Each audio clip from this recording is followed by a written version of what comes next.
Hi, I'm Nick Pohl, and if you're a shiatsu person who, like me, is interested in how we can integrate the way we work with language into the way that we work with our clients' ki, then you might be interested in joining me on one of the courses that I'm teaching this year based on my book, Words That Touch. People often think that working with language is completely separate thing from working with shiatsu.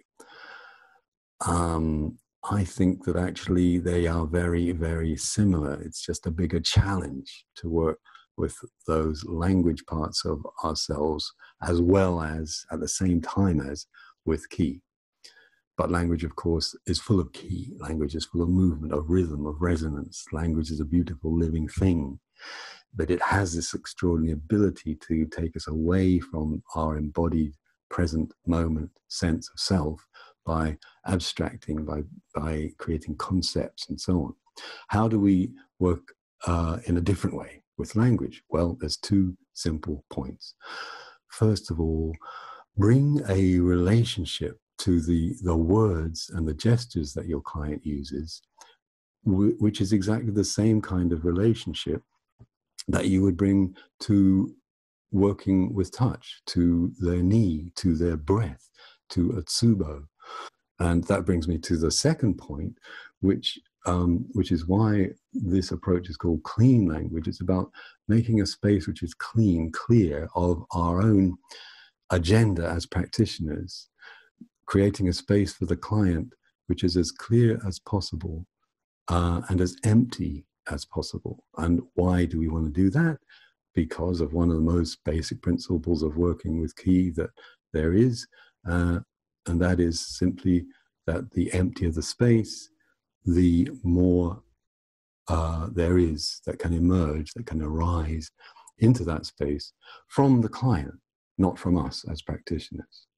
And in that way, clients begin to listen to themselves at a much deeper level, both in terms of what they're saying and in terms of what they're feeling.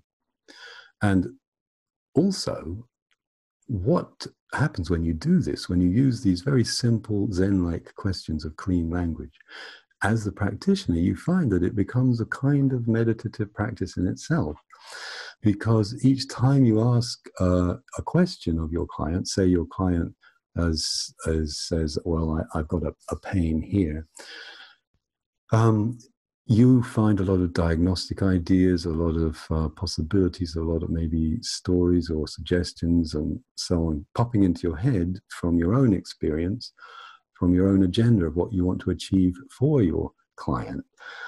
When you use clean language, it acts as a kind of filter for all of that stuff. All of that stuff stops at the filter, because all you can really ask about with clean language is based on the words that your client has used or the gestures that they have used, not your own. And it very rapidly becomes a very fascinating process. And I love doing it and I love teaching it.